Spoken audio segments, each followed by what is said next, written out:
Salut tout le monde, bienvenue au Vidéojournal. Peut-être que vous avez été témoin de près ou de loin de ce gros feu à Saint-Émile dimanche après-midi. Plusieurs d'entre vous se demandaient ce qui se passait parce que le panache de fumée était visible de plusieurs endroits en ville. En fait, ce qui s'est passé, c'est que ce sont des carcasses de véhicules qui ont été la proie des flammes chez un ferrailleur situé sur la rue de la Faune.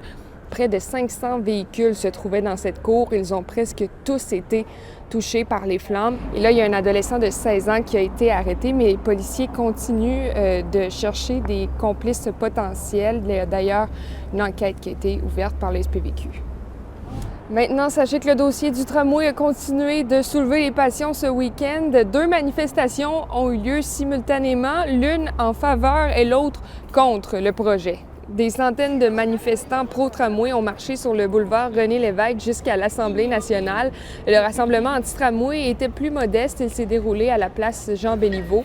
Les participants ont demandé au gouvernement de tourner définitivement le dos au projet. Je vous invite à entendre des représentants des deux camps.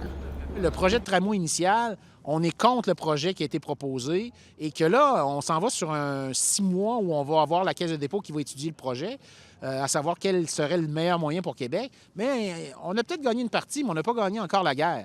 Alors, il faut quand même rester vigilant par rapport à ça. Tout pointe vers la même chose, c'est que le tramway, c'est le bon projet que ça nous prend pour la Ville de Québec en fonction de tous les paramètres, tous les critères qui ont été utilisés. Donc, il faut aller de l'avant le plus rapidement possible.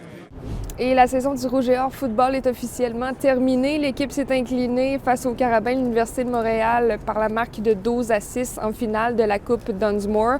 Il s'agit d'une 5e conquête du titre provincial en 10 saisons pour les Carabins. Les 5 autres titres ont été remportés par le Rouge et Or.